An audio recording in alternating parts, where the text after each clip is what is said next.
Welcome to This Week in Wrestling History. All right, everyone, welcome back to This Week in Wrestling History. We're your hosts, Ryan, Jacob. Gonna say anything here? No. All right, nope. fine. Fair enough. I guess I'll just keep rambling here. I'm going to be the Christian in this one. All right, sounds good. So, yeah, we're back. Episode number 24. We finally remembered which number we were on this week, so that's good. It only took us actually looking it up to figure it out, but, Hey, you know. small victories. Anything in actual wrestling this week we want to cover? Kind of a light week. Halftime Heat. So I haven't watched it yet. Oh, I heard it was great. Oh, it's so good. Okay, awesome. So Halftime Heat, awesome. So Halftime Heat, for those of you that don't know, they used to do it was always either one or two matches during the halftime show of the Super Bowl. I think they started that, like back in the 90s? Yeah, Attitude Era. Like you said, it was Halftime Heat because it was Sunday Night Heat was their Sunday night show before pay-per-views. Oh, okay, that would make sense. So actually Sunday Night Heat was on every week, but it also served as the pre-show for pay-per-views when there were pay-per-views, so once a month. Okay. So they brought that back for quote-unquote Halftime Heat, and they actually aired it on the network during the halftime show. Of the Super Bowl. Yep. And they used all NXT talent. Wait, can we say that? Can we say Super Bowl? Do we have to say the big game still? NFL's not going to sue us. No, they're not listening to this. I hope. So they used all NXT talent, which it ended up being a team of Aleister Black, Velveteen Dream, and why am I blanking on the third? Rick O'Shea. Yes, the famous Italian or Irish immigrant wrestler, Rick O'Shea. Against Tommaso Ciampa, Johnny Gargano, and I'm drawing a Adam blank. Cole. Adam Cole, yes. So, given those six talents, I don't see how this is going to be good at all. You'd be sorely mistaken, sir. It was one of the better tag matches that I've seen in a while. The one thing that I've started to notice is, so do you remember back in the Attitude Era, they were doing that real hard 5 count for somebody coming into the ring, breaking something up and then leaving? Yes, and in fact, they were actually talking about this on E&C last week. Oh, were they really? Yep. So I've noticed that that's not a thing anymore. Yeah, it's very much not a thing, and that was actually Edge's commentary on it. It's something both good and bad. He said it's great because it actually allows for a little bit more tag team interaction, some cooler spots, some moves that you normally couldn't pull off in a 5 count. Yeah, I could see that. On the other hand, there's the old adage that restrictions breed creativity, and if you're not really working within a certain thing, then it kind of becomes a little bit too much at times. Like, it doesn't really feel like the rules matter. And yeah, and that's what I'm starting to feel in NXT. Yeah, like you want it a little bit loose so that they can play in it, but not just throw it out the window. I mean, even if they were to give him like a 10 count, it would make a little bit more sense. But I guess that's just from me watching at a time where they used to like be strict to that. Yeah, just I don't know why that just made me think of this, but how oddly random is the amount of counting in wrestling? So you have to pin him for a 3 count. You'll get DQ'd if you don't break on a 5 count. You get counted out on a 10 count. Yep. It's tag matches get a 5 count. Tag matches you get a 5. Yeah, it's just. In New Japan, you get a 20 count to get counted out. Oh yeah, that's true. It's weird that there's no like, this is the amount of seconds that needs to be done in order for. Again, I understand that you want certain amounts of leeway in certain areas. Like, you don't want 3 seconds outside and like it's a pin, but it's a little bit odd that you have a almost seemingly random amount of numbers. Yeah, that's true. I mean, it's not like boxing where it's just one single 10 count. Right, you got to be up by a 10 count, and yeah. that's the only count that we really care about. But anyways, question about Halftime Heat. Was it at all plot driven? Did it tie into the normal NXT story, or was it just kind of, hey, this is an awesome match, enjoy it for what it is? So I think it played into the story purely because of the 6 guys that they had in it. Right, because all of those guys in some manner were feuding-ish. Yeah, Aleister Black just had a match against Ciampa. Gargano took the North American title off of Ricochet. And Dream and Cole are kind of the odd ones out, but yeah, but they've been kind of going back. They're in that picture. Dream's been going more against Undisputed Era as a whole instead of just Adam Cole. So that was going to be my question. It's kind of odd that it's Adam Cole, Gargano, and Ciampa instead of Undisputed Era. From what I had read is that, who was it? Kyle O'Reilly, after his TakeOver match, has a little bit of time off. All right. I mean, I understand that. I was just wondering if they kind of made any sort of mention as to why it was those 3 instead of just Undisputed Era. I mean, to be honest, star power. Yeah, like I said, outside of the storylines, I totally get it. It's just wondering if they kind of gave any reason. Totally fair either way. But really good match. It was short. It was 24 minutes, but I shouldn't say short. About to say, in WWE time frames, that's forever. 24 minutes for a single match with 6 guys. The reason it seemed short was because it was 6 guys. That's fair. Like, if everyone's in there trying to get their stuff in, then it does. Right. That time gets eaten up real quick. But it was a very fun match, and it was really good. There was, what else were we talking about earlier? Oh, the Worlds Collide tournament. Yes. So is that whole thing over and done with, or is it going on over time? So it's over and it's done. It was. I'm pretty sure it was either just Saturday or Friday and Saturday, or just Saturday. I believe it actually. Now that you're talking about it, I believe it was just Saturday. I think it was like Saturday early afternoon and then Saturday evening. Yeah. So WWE on the network had a special, which they took NXT UK, NXT, and 205 Live guys and put them in a single elimination tournament. So I'm guessing eight-man tournament. Yep. 3 from one show, 3 from another, 2 from the last one. Yes. Makes sense. I believe it was 2 from... I would guess NXT UK or 205. I think it was 2 from 205. Okay. I'd have to double check that. But that one I haven't watched yet. I've heard rave reviews about it, though, because, again, with the talent that you're pulling from, how could you go wrong? And I actually kind of like it that it makes it seem like crossing the brands is a little bit more of a special event, because we only had it happening here at this special Worlds Collide event. We only have it like at the Royal Rumble, where that's kind of its own special once-a-year thing.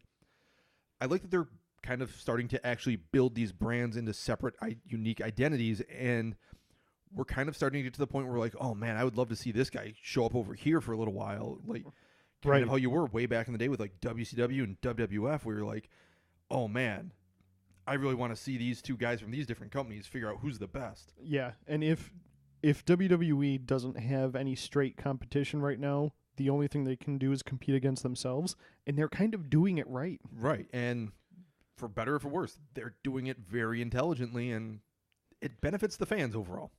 So what ended up happening was it was actually a 15-man bracket tournament. Oh, okay.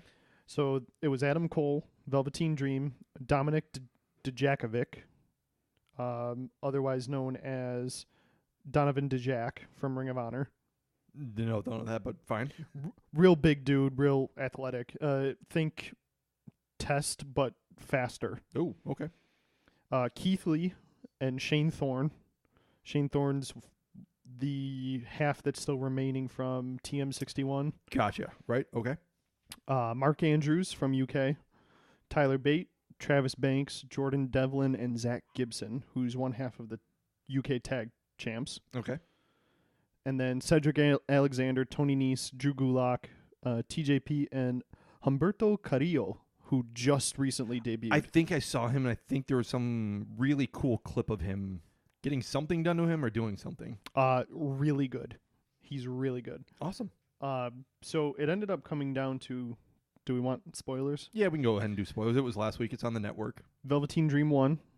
Ended Nice. up beating Tyler Bate in the finals. Oh, all right. So I'm betting they parlay that into like some sort of title shot for a Dream to kind of bump him up a little bit. The tournament was won by NXT's Velveteen Dream, who will receive a match for either the UK title, the NXT title, or a Cruiserweight Championship. Oh, so he has options now. So, However, I don't think Velveteen Dream is 205. Yeah, no, he's 227 pounds. That ain't happening. Really? He's much bigger than I thought he was. Yep. All right. So Cruiserweight title is probably out of the question. But, I mean, unless they just fudge the whole thing, in which case they'd never do that. I mean, have you seen Buddy Murphy? Yeah, he does not look 205. There is no way that man walks around at 205 pounds. Right. Same thing with Tony Nese. Absolutely right. not. They may be able to cut weight down to 205 if it's like a legit amateur wrestling competition. But that's not. Yeah. Not a thing that's happening. All right. So, speaking of things that aren't happening, how about that show we watched this week? Ugh. So we're going to travel back. If you remember our previous shows for, was it Starrcade that we covered? And then It was a Starrcade and then a Clash of Champions 9. I think it was Clash and then Starrcade. Yes. I'm pretty sure. Okay. I'm sorry. Clash of the Champions. Clash of the Champions and then Starrcade late in 89. So we're going to jump ahead to the first week of February 1990 for Clash of the Champions 10 Texas Shootout. We're going to get the disclaimer out of the way now. There's going to be swearing. I don't know when or where, but I just know it's going to happen. So It'll probably happen sooner or later. Sooner than later. You're forewarned. All right, so Clash of the Champions 10. So we're still kind of in that transitional period of we're about to lose a lot of kind of the old school brawler shoot wrestler mentality from WCW because we're now kind of getting real firm into that transition into WCW away from being NWA. Yeah, it's starting to get to the point where, kind of like you said, guys are moving away from the brawler aspect to more of the more character driven yeah, rather than more showman stuff. Yeah. They're kind of going after that WWF market of that day. Which, I mean, at the time being makes sense. Right. It's one of those things where I understand why you would do it. However, I think the bigger argument for why not to do it is this being different is what makes your brand. And if you're going to take your brand and try to just make it into your main competitors, you're going to lose what makes you different and what draws people into you and make yourself into a mess, which is exactly what ends up happening with WCW for a while. Yeah, I mean, they switch over and try to go after the WWF's audience, and then they switched halfway through and start introducing the cruiserweights, trying to pull people who want to see this kind of stuff away from the WWF. Right, a little bit more back to that work rate stuff. Remember way back we talked about work rate promotions and kind of character-driven promotions? And how WWF will never be a work rate promotion, and they shouldn't be. And NWA was a work rate promotion. It definitely had some great characters. It had Ric Flair. It had Dusty Rhodes. It had characters, don't get us wrong, but more than anything, they brought more of that work rate. This is an authentic kind of like smoky backroom fight feel to it. Yeah, you had guys who were actually doing stuff in the ring. It wasn't like a Hulk Hogan match because fuck Hulk Hogan. There, see, we started it early. Yep. Where you come out, you do punches, you do punches, you do punches, you do a scoop slam, and then you do a leg drop. Yeah, well, no selling your opponent halfway through the match. Right. These guys are actually, even short matches, they're putting on an actual wrestling match. Right. It looks more like a fight. So, Yeah. And I think the very first match up is going to be a great example of trying to take some of those characters that are just fighters, and that's really all they only just needed to be presented as someone that's a badass and a tough guy. Yeah. And try to turn them into something that they shouldn't be. So we have Dr. Death Steve Williams versus the Samoan something. You got me. Hang on.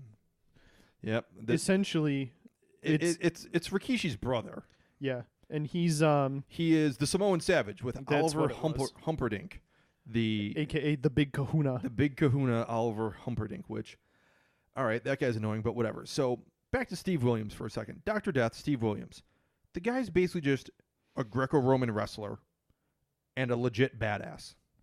And that's what he should have always been billed as. So, come 1990, early 1990 in WCW, we have a little vignette before Dr. Death walks out of him carrying some random guy into the back of an ambulance, throwing him down, performing the world's worst looking chest compressions, trying to revive him because he's Dr. Death. And then as the ambulance is pulling away, he's just straight up staring out the back of the ambulance. Yeah, he's spiking the camera, staring out the back of the ambulance like, so first off, you're an EMT, not a doctor, I suppose. Right. Secondly, your name is Dr. Death. I'm shocked that they didn't actually have him come down to the ring in like a white coat. I mean, with a stethoscope. It would have been better than the EMT crap that they were pulling. Yeah, it was just really bad. Like, they were trying to play up this whole character gimmick, and it just really didn't make any sense whatsoever because this guy's a legitimate badass. He's not supposed to be this silly character-driven thing that's just goofy and silly and hammy and... All right, so awful entry gimmick aside, the match itself wasn't even good. No. I mean, when you have somebody like the Samoan Savage going up against Dr. Death, it on paper you would think that should be something good. It should be a big brawl. Right. It should be something like WWF's version of Haku, essentially. Right. Or I'm sorry, WCW's version of Haku. Exactly. Or whatever. But you're getting just a whole bunch of nothing with this. It didn't even have the feel of a fight. No, it went like 7 minutes, which was way too long for what it was. And the finish was Dr. Death reversing a hip toss into a backslide and just got the pin off the backslide. Yeah, it was nothing great, to be honest. So before we actually get into the next part of the show, I want to stop for a second and mention something that comes up throughout the entire event, which is the ruse post. The ruse post. Now, so, yeah, it's the ring post, but it has a bunch of advertising on each ring post for the Kangaroos sneaker brand, which... Yeah, think of it like where New Japan has some stuff on their ring pads in the corner, or how UFC has... Well, it's like... WWE right now has the light boards on their ring posts. Right, but UFC and New Japan have actual advertisements in there. Right. So exactly, instead of the light boards, imagine it's just a vinyl banner for someone's shoe company, in this case Ruse, which doing a little research into this whole thing because I got really interested in Ruse from watching this, which is probably more advertising than was done at the time. And for those of you that don't know, Ruse are... They're Kangaroos shoes that have a pocket. Right. On the them. whole, like, it's a gimmick shoe. Apparently the shoe was decent. From being alive back then, I don't remember it really being a name brand up there with like Nike or Reebok or Adidas. I remember hearing about them like later on, but I don't think I've ever seen anybody wear them. Right. It was a sneaker that had exactly a little zipper pouch in it that you could put in maybe 3 bills and some coins, maybe a house key, not much more than that. Put a couple of your pogs in there. Exactly. So I guess the entire premise was the guy that invented them was a very avid jogger, and he didn't want to have to carry a wallet or anything when he went out jogging, so he just made a little pouch where he could stick a house key and maybe a couple bucks. So whatever, fair enough. Turns out Ruse still exists to this day, making the Rue brand more successful than WCW. Which is super upsetting. It's the weird... if you took these two things, Ruse and WCW at the time, and asked me which would be around in 30 years... Right. I don't think Ruse would have been the first thing I would pick. No, that would not have been my choice in that one. But what blows my mind even more is that later on in the night, Jim Ross says, yes, the Steiners are actually getting their own signature Ruse. What? Oh, yeah. They went to the Rue well very, very often, and it didn't make a ton of sense because, like, every time someone was thrown into the post, they had to plug it. So clearly, these people, the Ruse folk, dropped some money on advertising here. Well, and all the faces were quote unquote wearing Ruse with their ring gear. Yeah. So let's actually go back for a second. I forgot something you brought up earlier that was the most offensive part of the opening match. Oh, Jim Cornette. Yes. Because that guy's never not offensive. So if you listen to Jim Cornette, like, on his podcast or on YouTube clips today, he's kind of a more, I wouldn't say he's liberal, but, like, socially he seems kind of liberal, even though he's more conservative as far as, like, wrestling view goes. Yeah, I could see that. So you don't think that he would be the guy to make some really crazy offensive jokes about someone's ethnicity? But you see, hearing the guy talk, that's exactly like the first thing I think he's going to do. Fair. He is from, Tennessee or Kentucky. Mm-hmm. But, so Jim Cornette makes some very offensive racial jokes during the first match, which have nothing to do with the match. No. He talks about the crowd being full of rednecks and then goes, oh, wait, no, they're not all rednecks. Most of them are actually Hispanics, but since Border Patrol is a thing around here, most of them didn't make it to the show. Like, what? What is even that supposed to be? Like, first off, there was absolutely nobody in the match that had anything to do. Like, Dr. Death isn't a redneck. No, he's from Alabama as well.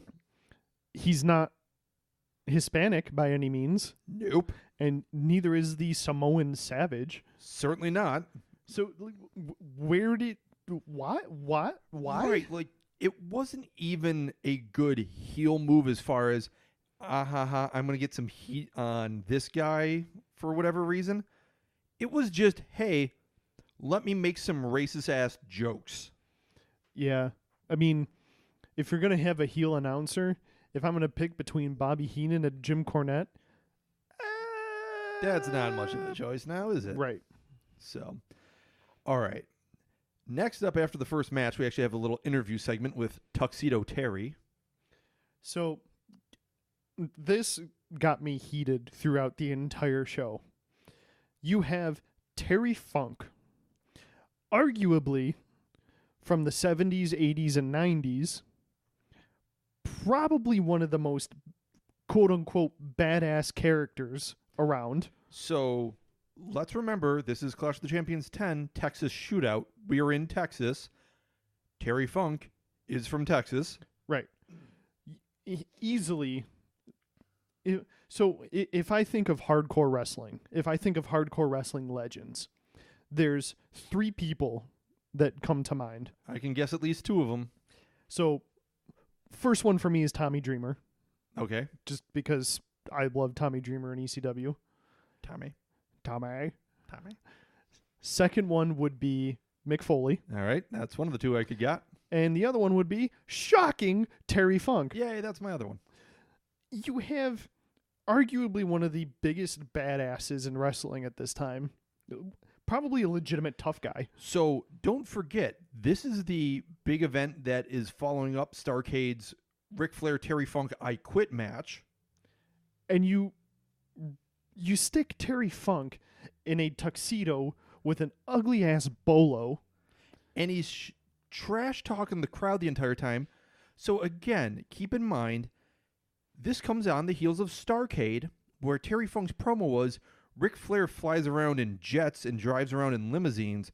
I fly coach. I take a pickup truck. Why the hell are you suddenly Tuxedo Terry? Right. Doing interview segments with the likes of Ric Flair and the 4 Horsemen. Like, he just made a face turn at the end of the last pay-per-view getting beat up by the rest of his stable because he was being too nice to Flair and doing the right thing and congratulating him on the win after he beat him. And then you immediately have this guy in his hometown or his home state trashing the fans. By being tuxedo, yeah. In a tuxedo. Clearly the Tuxedo Terry thing was just to get heat in Texas, but why? It's one of those things where, like, I get where WWE at times, if you're on a house show or you're on a live TV show and you're in your hometown, the story goes that you're probably going to lose. Well, yeah, these days. However, it makes sense to do that because you're building heat for the heels throughout most of that. Right. At some point in the show, you have the babyface do their thing where they mount a comeback or beat up the heel after the match or something like that. Right. Why would you not do that with Terry Funk? Put the guy in a freaking match. I think the problem was he was like, this was one of his quasi-retirements. Okay. But it's because WCW was trying to phase him out is what the deal was. So even then, Which is moronic, but... Even then, let the dude get some kind of... At least let him take a punch or swing on somebody at some point. Yeah, you would think. So anyways, the entire point of this interview segment was the 4 horsemen come out. Quote unquote, the 4 horsemen, maybe 4. The 3 horsemen The plus 3 1? horsemen and Sting come out. Yeah. So it's Ric Flair, Arn Anderson, and Ole Anderson, and Sting. Yeah, I don't know where history stands on Sting, if he was a 4 horseman, if he wasn't. It's been debated. I think there's an asterisk on there. According to Arn Anderson, he was never a horseman, but that may have just been the promo that they did the next month. So they all come out, and they turn and let Sting know, who Sting has a championship match against Ric Flair coming up. This was kind of a show of mutual respect coming from the Halloween Havoc match, where it was Sting and Flair in the Thunder Cage versus Muta and Funk. Yep. And then following Funk and Flair, where Sting came out and helped make the save once the whole not the Hart Foundation, the JTEX Corporation came out and assaulted Terry Funk and Ric Flair after that match. Sting came out and helped make the save. That's right. I forgot about that. Yeah, that was the whole thing. So this whole thing's been leading up to kind of the passing of the torch from Ric Flair to Sting. And we're kind of at the part of things where the Horsemen are now kind of turning on Sting because he actually has this match with Flair coming up. And they're like, no, we don't do that. Yeah, it was one of those things where, and even Flair was trying to still be face through most of this and be like, I'm trying to save you. I gave you a chance. Just back out of this. You helped me out. I recognize the fact that you helped me out. I appreciate that. But my appreciation only goes so far. Yeah, and obviously from the commentary from Jim Ross, Sting earned this match. He shouldn't have to get rid of it. He shouldn't have to give it up just for Ric Flair. Right, but as far as the Horsemen are concerned, we're the 4 horsemen. We run wrestling. Don't cross us. We'll destroy you. Right. So this all makes sense. I'm fine with this. Sting isn't having any of this. Kind of puts his hands on Flair, and then the Horsemen attack him and beat him down in the ring. Yep. So instant heel turn, real quick. Yep. So I do have a issue. I should take this back. I do have one issue with this whole thing, but I'll get to it when we get to the main event, where the Horsemen are scheduled to be in. So the next match ends up being pretty much a filler match. The heck you say? This is the amazing team of Brian Pillman and Tom Zenk versus the Mod Squad. Filler match.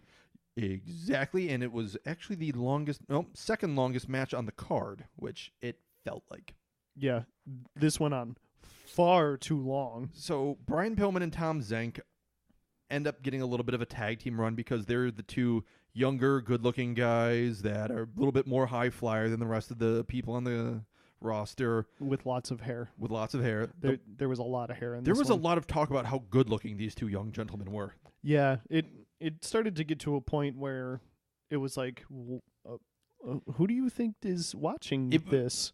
Right. It was just not even going for like a homophobic angle or anything. It was just a weird, like, how much they were harping on. It's like, are we trying to sell? Maybe they were trying to sell them as like the good guy version of Ravishing Rick Rude. See, I was getting more of they're the Rockers almost. That's a good analogy. I bet that's probably what they're going for. They were trying to make Pillman out to be the Shawn Michaels of the group and Zenk being the Jannetty, because there's always a Jannetty in the group. Actually, now that you say that, that makes a lot of sense because they were going from the more old school traditional guys to the more flashy, flamboyant, character-based guys. So they're probably trying to signal, hey, the women folk can watch this too. Why don't they come in and look at these hunky, dreamy guys? Right. Beating up these two goons on the other side. Yeah. The Mod Squad was just a complete jobber team. There were two like biker cop looking gimmicks, and it was just bleh. Yeah, they were awful. The only thing that saved this was Pillman, because Zank wasn't even that good. Yeah, Tom Zank wasn't amazing, or Z-Man as he was called for a while. Ugh. So, speaking of cringy little things from the time period, how about the little rap promo for the next coming up pay-per-view, Wrestle War? By far, the worst thing I have ever had the displeasure of wasting my time on. I highly recommend seeking this out, even if you have to go watch Clash of the Champions 10 just to see this little 1-minute commercial for Wrestle War 90. The Wrestle War rap is so cringy, awful. It's the worst thing ever, but it's one of those great, terrible things where it's just, wow, some human being was handed this, went, yup, I can make this work, and recorded it for the world. So there's two kinds of cringy that happens during this pay-per-view or show. The bad cringy where you go, oh, that's just not good. And then there's the cringy where it's like, oh no. This is the first one. I think it's the second one. No, I'll tell you where we get to the second one. Oh, I know that's coming up next. But this rap, I don't know how somebody somewhere in the hierarchy of WCW, NWA, whatever the hell they are at this point, managed to say, you know what? Let's rap about the next pay-per-view. Yep. So the only thing I can contribute this to is if you actually watch the closing credits of Clash of the Champions 10, there's actual closing credits. It lists all of the names of producers and everything. One of the very last people credited was credited as an audio sweetener. I don't know what an audio sweetener does, but I want to think he was behind this sweet rap. They should have fired him. Anyway, I'm sorry. It was so bad. I think everyone needs to go listen to it, whether you think it's good, whether you think it's awful. It's so awful, it needs to be seen just to recognize that this existed at some point in time. Can we move past this now? Sure. Next up was one of the original luchadors, Mil Mascaras, versus Cactus Jack Manson. Mil Mascaras, as we would soon to know, that he is the uncle of Alberto Del Rio. Yes. So very much one of luchador royalty.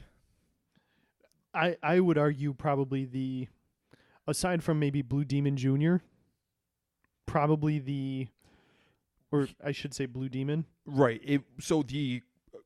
Apparently the holy trinity of Lucha Libre was Mil Mascaras, Blue Demon, and El Santo. Yeah. So that's kind of your original holy trinity. So they're credited with really starting the Lucha Libre tradition in Mexico. And this guy, at this point, he's what, almost 40? 40 or almost 50, I believe. Because I believe he was born in like 40, 42, somewhere around there. Right, so. And this is 1990. Yeah. He was definitely up there. He was still in good shape, but he was definitely pushing the age. I mean, he looked in much better shape than, let's say, Hogan did when he was 40. Sure. So. And then on the other side, we have Cactus Jack Manson. Right. So I'm assuming most everyone is probably familiar with the name Cactus Jack. Originally, it was Cactus Jack Manson. As we know, Cactus Jack is Mick Foley of Mankind / Mick Foley / Dude Love / Cactus Jack fame in WWE. Yep. Surprising at how fit Foley looks throughout this. He was very trim in this. He was about, let's be honest, he was about half the size he was as Mankind. Yeah. I mean, he's still a little bit bigger, but he was definitely slimmed down, and he looked like a wrestler. He didn't have dad bod yet. Right. Mick Foley unfortunately gets a severe case of dad bod as his career goes on. Yeah. Very, very severe case. But anyway. So this match is always kind of presumed to be the one that was talked about in one of Mick's autobiographies when he was talking about having the very famous opponent that just didn't sell anything. Yeah. That was actually kind of a reputation that Mil Mascaras kind of ended up with in the U.S. I saw recently an interview from 2012 where he stated that wrestling was something so near and dear to him that he will sell. It sounds like he kind of had to take the Undertaker has, where if you lay it in there and make it look great, he'll sell for you all day long, but don't just kind of come to the table expecting him to carry you through things, because he will make you look foolish if you don't bring your A game. Which, okay, whether or not that's actually the case, because sure, that's easy to say in 2012 when this happened in 1990. Right. I mean, this is also easy to say to somebody coming from somebody like The Undertaker, who will, when he's actually wrestling somebody decent, sell his ass off for him. Right, exactly. So, whereas now you have an early Mick Foley who probably not the best. Yeah, I don't believe he was terribly far into his career at this point in time. But still probably willing to work and carry his Definitely. weight. Yeah, exactly. So, anyways, there's one other thing this match is kind of notable for, and it's a maneuver known as the Nestea Plunge. So let me explain the name for a second. Back in the late 80s, early 90s, there was the fake artificial tea drink that, you get the powder, you stir it into your drink to make yourself some quick iced tea called Nestea. The commercials for that had people taking what's called the Nestea Plunge, which was, this drink is so refreshing, it feels like you're falling backwards into a pool. And it just showed people falling backwards into a pool. So okay, makes sense. That's where the term Nestea Plunge comes from. In wrestling, the Nestea Plunge was Cactus Jack standing on the ring apron outside of the ropes, getting bumped off the apron, and basically just doing a flat back, just landing flat on his back on the floor. Ugh. So remember earlier where I said the cringy part that makes you go, oh no. The second type of cringe? Yes, that's what this was. The thud that Foley makes when he flat backs onto, he misses the mats completely. Which right. I don't know if it was by design or not. Oh, I'm pretty sure it was. So it was like the standard blue gym mats that are kind of around the ring that are maybe 4 to 5 feet wide. Yeah, probably an inch and a half thick. Right. So he completely launches backwards and sails right over those mats. He maybe catches half of his ass on that. Maybe the last inch of tailbone was enough to get padded, but not much more than that. Yeah. And like I said, the sickening thud that he makes when he hits the ground, I watched it. I paused it because I legitimately got shaken by it. So my wife was actually in the room watching this when I was watching it last night, and she saw it happen, and I had to stop for a minute because she was so taken aback by this bump he took, because she wasn't expecting that noise to come from a human being. She doesn't watch wrestling normally. She doesn't know what any of the acoustics around the ring, what just people getting slammed and stuff sounds like. She's used to movies where there's a certain amount of Foley work, pun not intended, but there's a certain amount of sound effects that are added after the fact that make you kind of associate, oh, someone falling and hitting the ground sounds like this. And the noise Mick Foley made didn't sound like that, and it sounded much beefier, and it really bothered her. And my wife is an emergency department nurse. She's seen some shit. Yeah, and the fact that you then were like, but wait, there's more, and showed her Foley getting tossed off of the cage. Yeah, so after this match, I decided to pause the event for a minute, and I swapped over to King of the Ring 1998 and showed her Mick Foley getting chucked off the top of Hell in a Cell, and she noped out of the room. That was enough for her. She was like, okay, this is insane. I don't know how you can watch this. And okay, and we are watching the match right now, and he just took that. Jesus. I don't understand. That's not a comfortable looking thing to have happen to you. Like, you can tell when somebody gets concussed. You can tell that their eyes get glassed over or their eyes start kind of looking two different ways. For instance, if anybody wants to see what a concussed person looks like, go back and watch right after Nia Jax popped Becky Lynch in the face and gave her the broken nose. Yep. The picture of Becky standing somewhere in the arena, up back by the fans on at the top of the staircase. She was concussed. Yeah, you could tell from the look in her eyes. If you watch enough UFC, you'll kind of start recognizing what they mean by someone looking glassy-eyed. Yeah, and that's exactly what happened with Becky. I didn't see that with Foley. No, I did not either. He was completely with it. I don't get how he wasn't concussed after that. Right. Because he's a professional is the only thing I can say. It's got to be. The last part of this match that really bugs me is that as Mascaras is pinning Foley, his right or left shoulder is up the entire time. Yeah, I think that may have been Mick kind of giving a little bit of it back to Mascaras there. I mean, he kind of deserved it. Yeah. All right. Up next after that is, oh boy. Yeah, incoming swearing on this one was Kevin Sullivan versus Norman the Lunatic.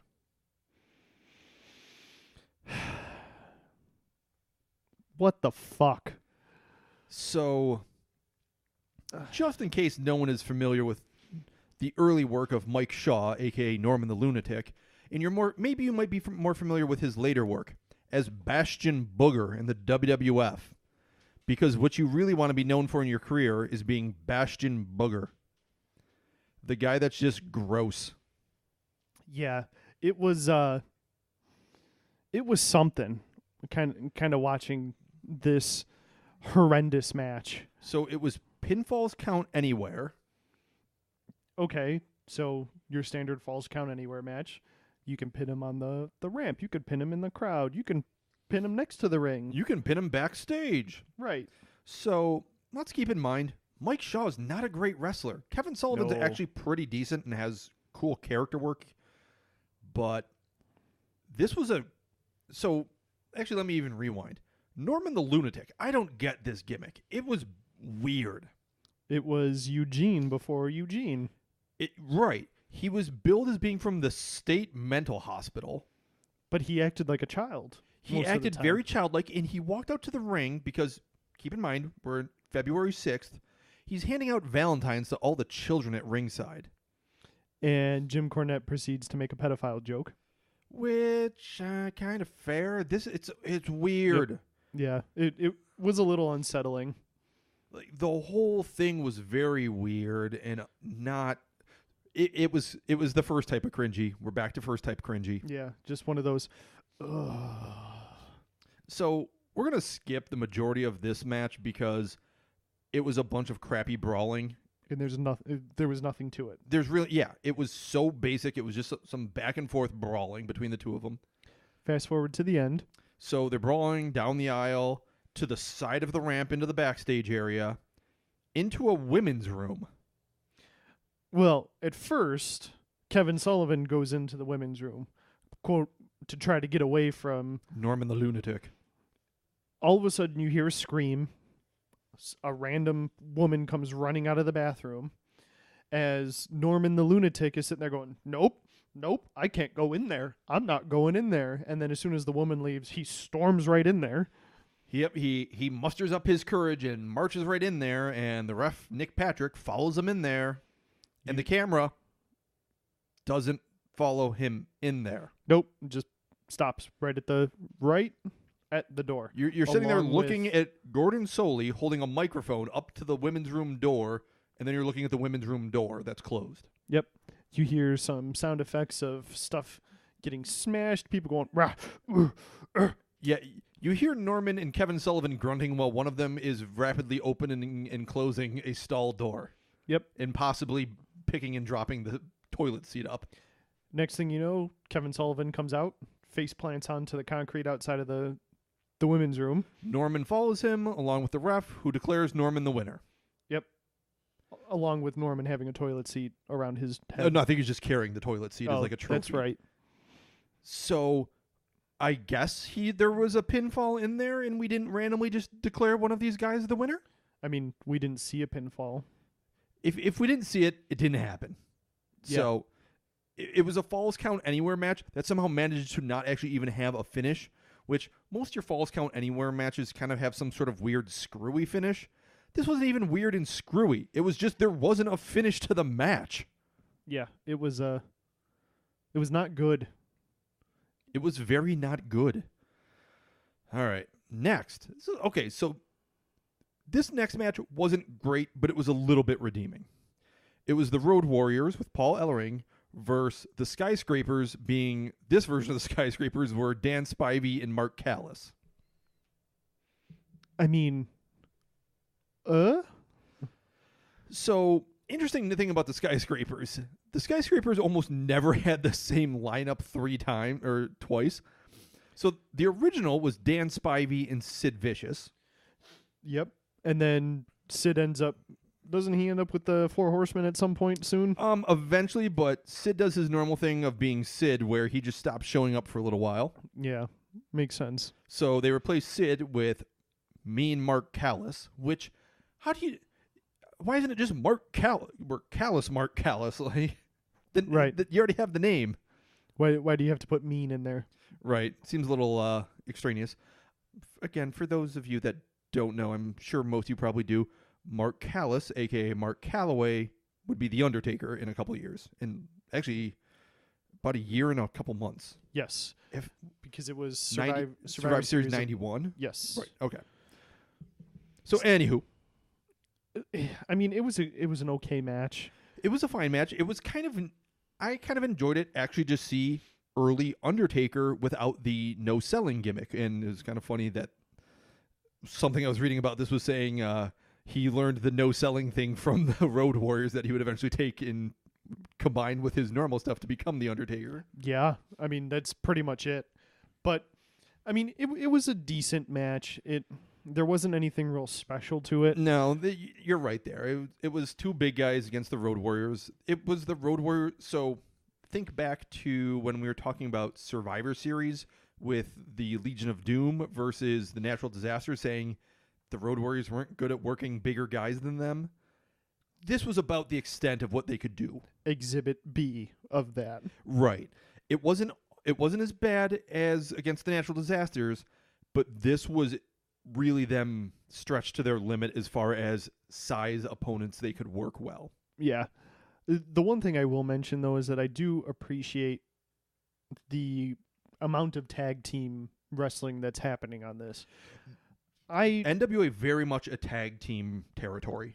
I enjoy tag team wrestling, especially when it's, nowadays we get teams like the New Day or the Usos. Or Undisputed Era versus War Machine? Yes. Oh. Amazing match. Go watch that from TakeOver Phoenix if you haven't. Yep. But when it's decent tag teams going up against each other, I mean, even if we get two big teams going up against each other, like, for instance, Sheamus and Cesaro versus the New Day. I mean, you have Kofi's the kind of middle of the road guy in there, and he's a big guy by today's standards. Right. So I enjoy tag team wrestling. I'm upset that we haven't gotten a lot of it, but this is, if more of this was happening, I would say I would watch wrestling a lot more often than I do. We're about at the point where we get our one token tag match per event now. Right. And let's see, we had 1, 2, 3, 4. We had 4 tag matches, which we only had 7 matches on the card. So yeah, half of the card is is like actual tag teams. And think about it, New Japan actually does a lot of tag team stuff because if you put all of your top guys into a tag match, that's actually less work they all individually have to do, so you can keep your guys healthier. Less chance of them getting hurt. Right. They're still getting out there. They're getting in front of the fans. The fans are getting what they want, but they're not having to do a whole 20-minute match on their own and burn themselves out three times a week. And exactly. Just overall, it's better for your guys. The next tag match, however... Well, hang on. Let's do the end of this one first. Well, hurry up, because the next tag match is my favorite one. Okay, so the entire thing ends up in a giant DQ. Undertaker ends up grabbing a chair, jumping off the top rope, missing by a mile with the whole thing, and it's a big giant DQ schmoz. Okay, there's your end. Okay. Next. So the next one is the Steiner brothers. Tag team champs. Against Doom, right? Doom 1 and Doom 2. Yes. And the stipulation was if the Steiners won, Doom had to unmask themselves. If Doom wins, they get the belts. Right. So, I mean, fair match. Yep. But this tag match was amazing. Yeah, it was actually a really good tag match. So, kind of the funny running joke at this point in time was everyone knew who Doom was. You only have 2 ginormous black guys signed to NWA at the time. Right. Wonder if it's the 2 masked guys known as Doom. And literally Jim Ross, it's so bad Jim Ross has to comment on it at the start of the match as it's the worst kept secret in wrestling. Yeah. And Jim Ross actually makes a joke at one point and goes, I don't know who they are. I don't know who they are. I have my guesses, but I'm not 100% sure. Yeah, he's trying to play it off like, oh, we don't really know.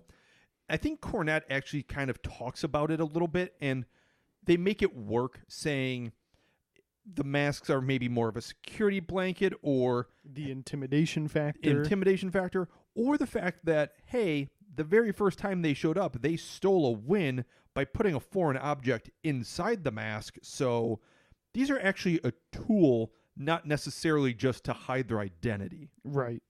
And this is one of those matches where you have, so going back to Legion of Doom, big guys who can't really work big guys. Yep. I'm sorry. My cat just freaked out over, I think it's a bug. A dead stink bug, yes. But that was just amazing. Your cat just did a flying tackle onto this dead bug on the floor, yes.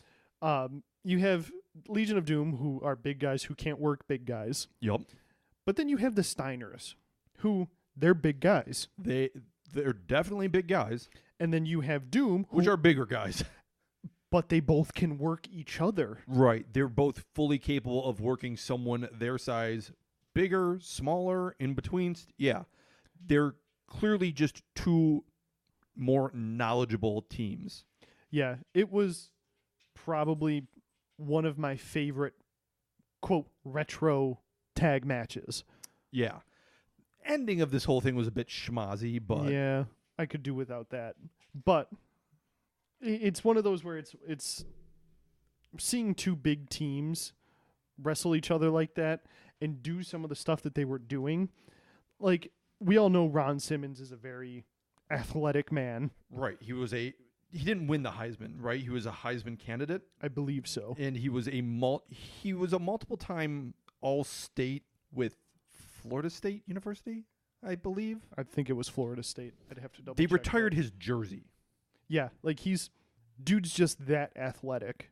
Yeah, by any sense of, it's not like he's good for a wrestler. He was a legitimate high-level collegiate athlete. Yeah, and then of course you get the stories where, you know, Ron Simmons walks into a gym wearing jeans, cowboy boots, and a tank top, quickly benches 450 pounds, and then leaves. Yeah, just comes in, puts up the entire stack, walks out, just to make sure he can still do it. Yeah. I'm pretty sure we've discussed what a ridiculous athlete Ron Simmons is. Yeah. But the fact that he can keep up with the Steiners, who are also legitimate collegiate athletes in wrestling, it just made it for a fun match overall. Yeah, overall, definitely, it was, as far as wrestling goes, probably the best match on the card. Looking through the card real quick, Never mind, it's easily the best match wrestling-wise on the card. Yeah, I mean, otherwise, the only thing that you would have that would hold the candle to it is the main event, which is mostly story stuff. Right. So there's an interview real quick with Lex Luger being a jerk, and that's whatever. Because he's the U.S. champion, which one thing I will say is that WCW NWA did a really good job of making their undercard title seem very important. So if you think about it, right now, NWA/WCW had a bajillion belts. Yeah, they had, 2 different tag belts. So actually, they may have actually had less than I think when I'm saying it now, but they had the World Heavyweight belt, the World Tag belts, the U.S. belt, the U.S. Tag belts. They did have a TV champion at this time because that was Muda. Yep, and then they would also very shortly after this have a light heavyweight title. Yep, and I believe they then added light heavyweight tag team for a very brief time as well. For a brief time, and then they came back on the last episode of Nitro. And they would also have the NWA World title and the NWA North American title for a little bit as well. Yeah, there was a lot of stuff There was happening. a weird split, and things got super convoluted and super weird. But if you boil it down to their tag belts, their heavyweight belts, and the U.S. title. And the TV title. Yeah. They did a very good job of making the undercard belts seem important. Right. At least for the tag belts, they felt almost equally important. Oh yeah, definitely. But with the amount of time that Luger gets, whether it's just in promos or in him showing his face, flashing that belt around. Right, and let's not forget, Luger was in the middle of like a 500-day title run. Yeah, the third longest run in U.S. title history. Right, including up through current day U.S. title incarnation. Yeah, the closest to him were Rick Rude with 370 days and Dean Ambrose. I was say Dean Ambrose actually way up there with like 351 days. Right. So, all right, little interview segment, nothing really of note there. It would actually set up something very odd coming next month, but we'll get to that in a minute. So our main event was a tag team steel cage match featuring the 4 Horsemen, being the 3 Horsemen of Ric Flair, Ole Anderson, and Arn Anderson. Which, I didn't know that they weren't actually related to each other.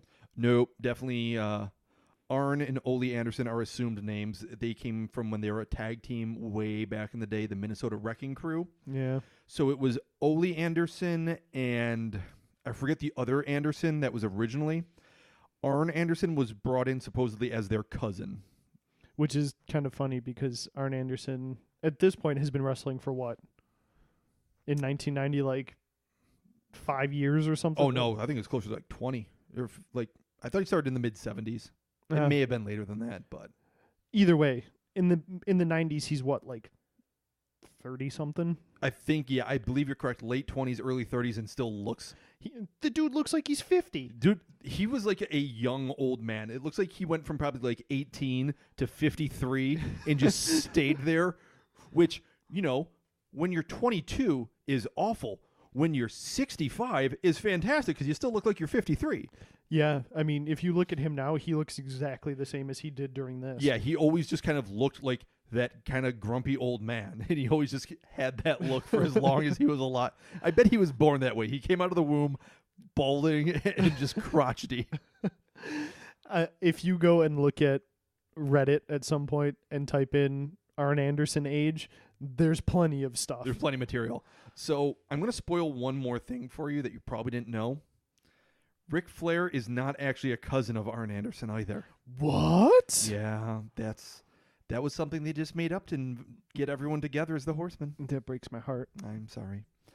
All right. Anyway, so it was the 4 Horsemen, the 3/4 of a horseman. I don't know. Versus Gary Hart International, aka JTEX, which I believe is no longer JTEX because Terry Funk's no longer in it. But Gary Hart International being the team of the Dragon Master, Buzz Sawyer, and the Great Muta. Was this their attempt at being the Heenan family? Very similar. Yeah, it was a kind of ragtag group of guys brought together under one manager because this is their one manager. Yeah. So there's so this is what I wanted to get to early on when they turned the Four Horsemen heel earlier when they turned on Sting. Gary Hart International was super heel. Yeah. They were not likable. Muda aside, Dragon Master and Buzz Sawyer were just not liked. They were the pits. They were the dirt worst. Yep. Everyone loved the Horsemen and loved Sting. The problem was everyone loved Sting more than they loved the Four Horsemen. Mm-hmm. Because, well, they were in the process of building Sting up to be their next face of the company. So that was kind of the plan.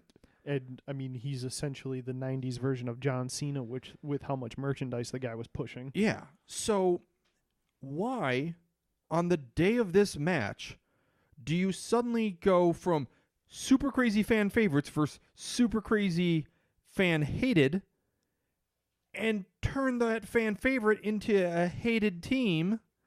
So you now have this really weird heel versus heel dynamic in your main event. Yeah, and back then, heel versus heel or face versus face didn't usually work.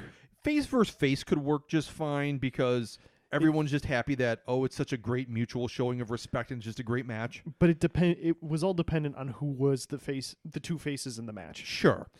Heel versus heel even now rarely works. It can work a little bit. The only thing that I would say is that this match being probably one of my earlier ideas of a heel versus heel match, it kind of set the tone for what fans should do if there's ever a heel versus heel match. You pick a side real quick and start cheering for somebody. Yeah, you pick someone and you go all in on that person. Thankfully, Great Muta was in this match, and he went with it. Oh, and Muta was the high point of that other team. Oh, by far. Everybody was kind of on the other guys. They would cheer for him just because that's how much they hated the Horsemen. Right, for what they were so did. pissed at the Horsemen for this whole thing that the Horsemen couldn't have paid them to cheer for them at that point. Right, but then you get Muta, who the minute he enters the ring to actually have part of his match. So I can actually pinpoint it narrower than that. It was Muta came in. The crowd was so against this match. They wanted absolutely nothing to do with any of this. Muta comes, so Hart International comes in. Muta specifically comes in, climbs up the corner of the cage, spits the mist, and everyone's on board suddenly. They're like, oh, we're here for Muta. This is what we want. Yeah, and I mean... Which, good call, crowd. Good call.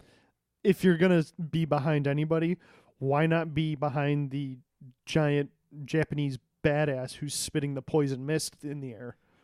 So, again, it's been covered so many places by so many people, and we did it too.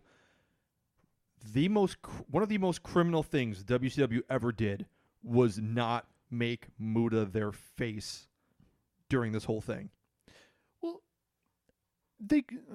I could see where they didn't make him a face, but put him against Sting. Well, they did that for a while. That was all of like 89. Bring it back though. The good guy needs a foil.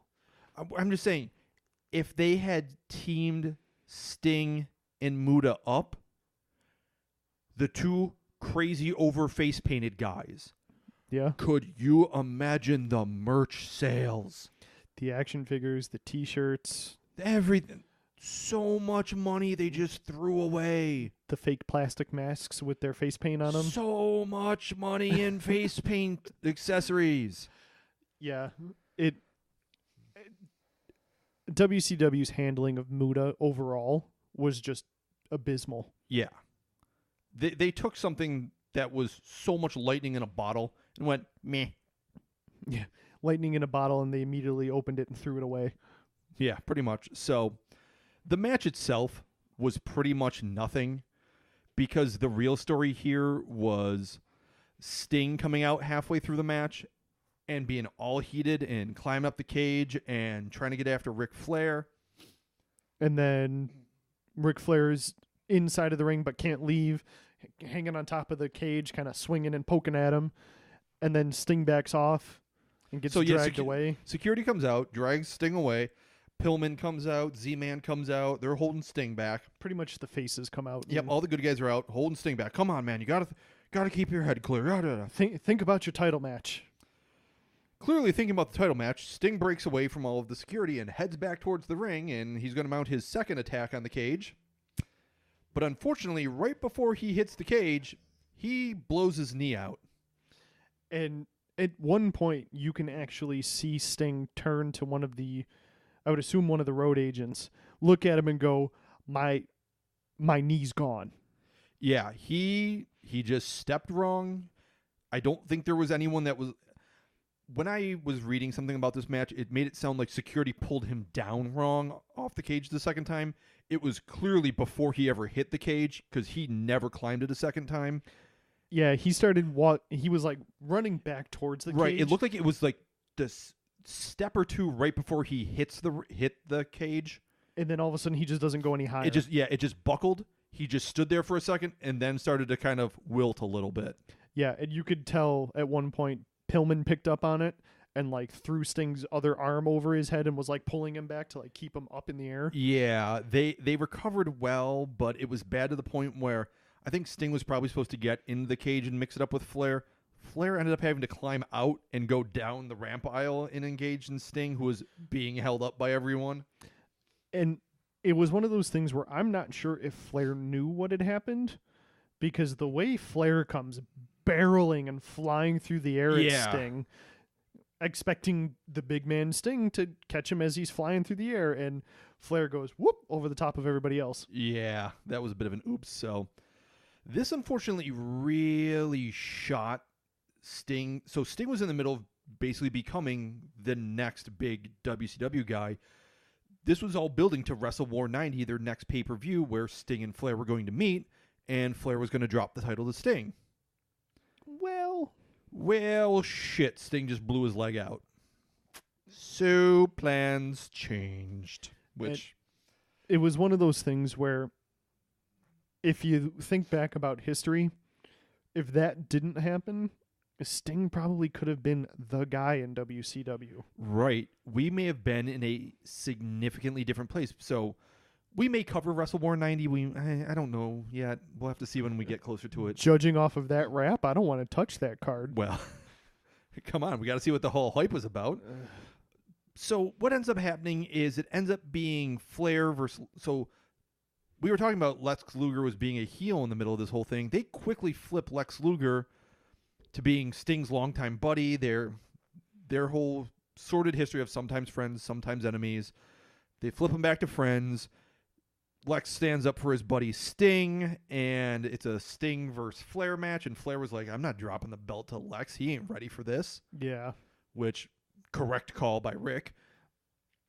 Which, eventually, Sting would come back. He would only be gone a couple months, but it was long enough to kind of really throw a wrench in the plans. Yeah, he would get the title, but it would never be as big as it was supposed to be. Yeah, you always get whenever you think of WCW, the first person that comes to mind, Ric Flair. Sting or Flair. I'll split the difference on you in that one. Whenever somebody to me says WCW, I think of Flair.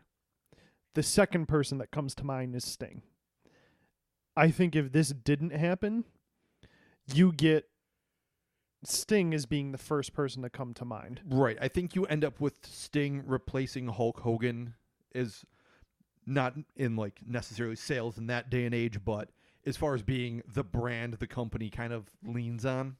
Yeah, because come what was it, 96 when Hogan jumps over? Oh, no, it was like 94. 94?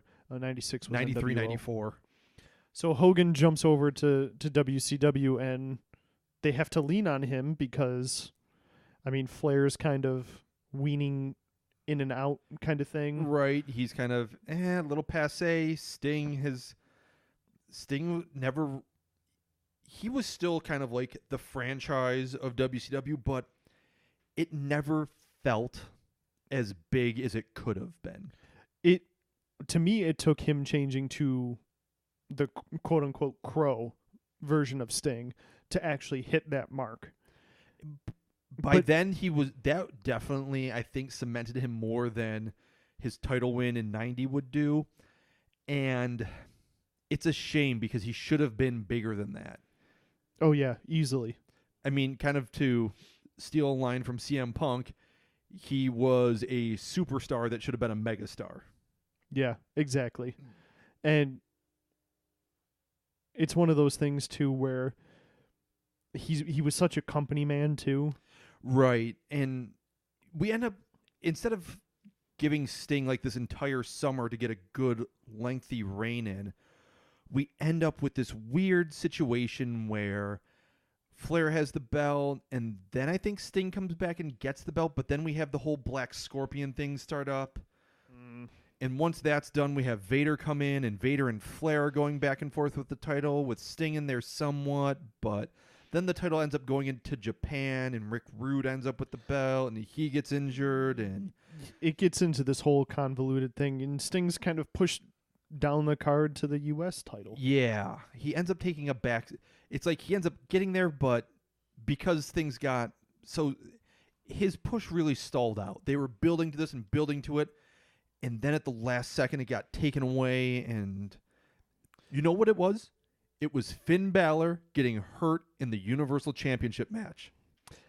I was going to say it was Seth Rollins after he blew his knee out the first time. Also fair. I think Seth made it a little bit better than Finn did, but... Well, because Seth had the rebound afterwards. Right. Finn still hasn't gotten that rebound. And that's kind of how Sting had it, where... I think the only difference here is that because, unfortunately, Roman isn't around, Finn might get the rebound now. Right. So I think the biggest takeaway from this is if you have face paint and you're in the middle of a giant push, don't get hurt. Yeah. Yeah, that's... Or if you have face paint and you're not in the middle of a giant push, the company's using you wrong and you should go back to Japan. Yay, face paint. Yep, face paint. Everyone needs more face paint. That's more face paint. More cowbell, more face paint. all right. Feels like an episode to me. Yeah, I think we're done goofing around on face paint. Yeah. So Clash of the Champions over. Clash of the Champions 10 is what's worth watching here. The Steiners and the Doom match. Steiners and Doom, and I still say the Wrestle War 90 rap. Ugh. I'm telling you, I don't want to watch that. If that rap shows up during that pay-per-view, I'm going to lose it. I think I'm going to have to start trolling you with that. Like, instead of Rick rolling you, I'm going to Wrestle War roll you. Oh, man. Speaking of, everybody should go and look on the internet somewhere. On Instagram. Of Stone Cold singing Never Gonna Give You Up. Yeah. That we randomly stumbled across that today. That was pretty great. Greatest. It made today. Yeah, so, he was just busting it out. So, yep, I would rather have that over whatever happened at the halftime for the Super Bowl. All right, why don't we do some plugs? All right, so we'll start with Twitter. Wrestle Hist Pod. I send out the link to the episodes every week. Sometimes I ask questions. I don't get many responses, so why don't you try to give us some stuff? Just go on there and troll Jacob. It'll be great. Yeah, I mean, I'm the only one that looks at it, so. Facebook is TWIWH, or just search This Week in Wrestling History on Facebook. Yep, we're at Google Play Music, iTunes, and Spotify, and you can also download directly from the links that we share. We are on YouTube. Just search This Week in Wrestling History podcast. You'll see our logo on there. Gives a view, I guess, on there. Yeah. I mean, it's the same thing as just listening to it anywhere else. Yeah, it's just another way you can access it if it helps. Subscribe, like, something. And our reaching out to us email is wrestlinghistorypodcast@gmail.com. Yep, and I think that's a show. All right, for history.